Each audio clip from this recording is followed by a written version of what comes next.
అత్యంత అవమానకరమైన సమస్య కర్ణాటక శాసనసభను కుదిపివేస్తున్నారు. 48 మంది శాసనసభ్యులు, కొంతమంది న్యాయమూర్తులు కూడా వలపుల వలలో చిక్కుకొని గిజగిజలాడుతున్నారట.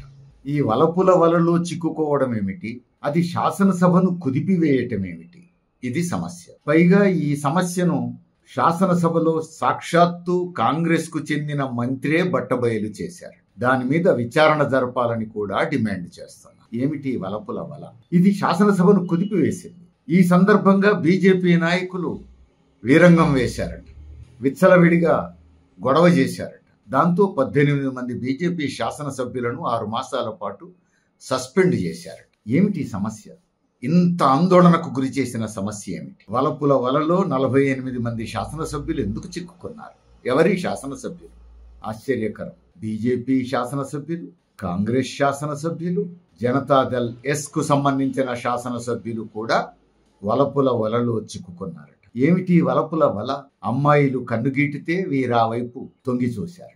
అమ్మాయిలు కన్నుగీటితే వీరటు తొంగి చూడటం ఇక్కడితో ఆగి ఉంటే అది కర్ణాటక శాసనసభను కుదిపివేసేది కాదు.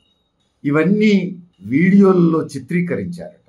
అశ్లీల వీడియోలు తయారైనాయి. 48 మంది శాసనసభ్యులు, బీజేపీ, కాంగ్రెస్ జనతాదళ్ ఎస్ కు చెందినటువంటి 48 మంది శాసనసభ్యులు, కొంతమంది న్యాయమూర్తులవి కూడా అశ్లీల వీడియోలు తయారయ్యాయి. ఇది ఈరోజు కర్ణాటక శాసనసభను కుదిపివేస్తున్న సమస్య.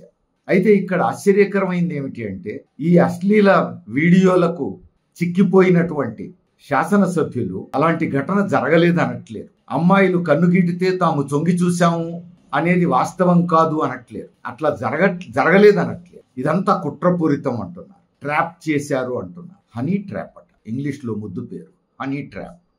వలపుల వల, మమ్మల్ని అందరినీ ట్రాప్ చేశారు అని అల్లరి చేస్తున్నారు. ట్రాప్ చేసే ఉండవచ్చు, కుట్రే కావచ్చు. కానీ అమ్మాయిని ప్రయోగిస్తే అమ్మాయిని చూడగానే చొంగగార్చేటువంటి దుస్థితిలో ఉన్నటువంటి ప్రజాప్రతినిధులు ప్రజలకు మేలు చేస్తారు. వచ్చిన అమ్మాయి ఎవరు, ఎందుకు వచ్చింది, ఎందుకు దరిచేరుతోంది, ఎందుకు కన్నుగెట్టుతోంది, ఎందుకు సైగలు చేస్తోంది, ఇవేమీ అవసరం లేదా? మీ భార్యలు, బిడ్డలు, కుటుంబాలు ఇదొక భాగం. అసలు ఎవరు పడితే వాళ్ళు, ఎవరో అమ్మాయి వస్తే వెంటబడిపోతారా? పైగా ఇది కుట్రపూరితం అంటున్నారు. ఎవరో అమ్మాయి రావడం ఏమిటి, మీరు అశ్లీలంగా దొరికిపోవడం ఏమిటి? మేము అశ్లీలంగా దొరకలేదు అనట్లేరు, అసలు ఆ ఘటనలు జరగలేదు అనట్లేరు.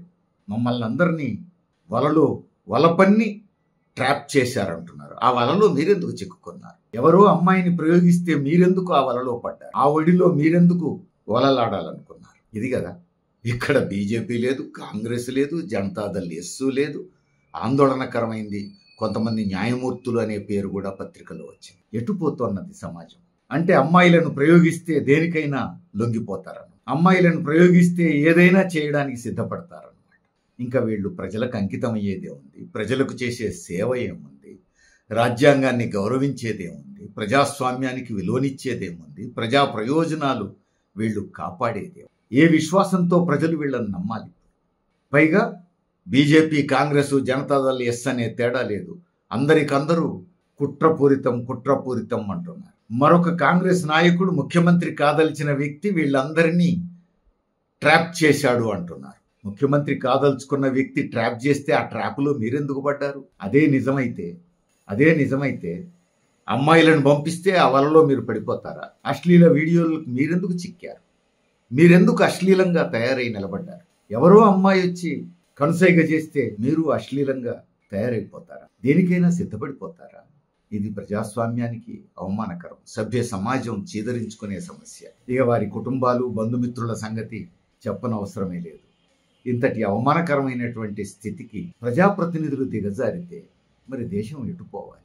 48 మంది శాసనసభ్యులు ఇలాంటి స్థితికి లొంగిపోయారంటే సమస్య ఎంత తీవ్రంగా ఉంది. ఇది ఆ 48 మంది వ్యక్తులకు మాత్రమే సంబంధించిన విషయం కాదు.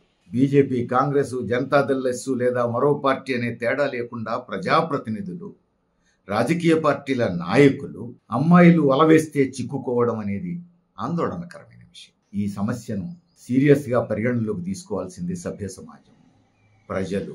సమాజంలో విలువలు కాపాడడం కోసం కదలవలసింది ప్రజలే, కన్ను తెరవాల్సింది ప్రజలే, పూనుకోవాల్సింది ప్రజలే. చూద్దాం.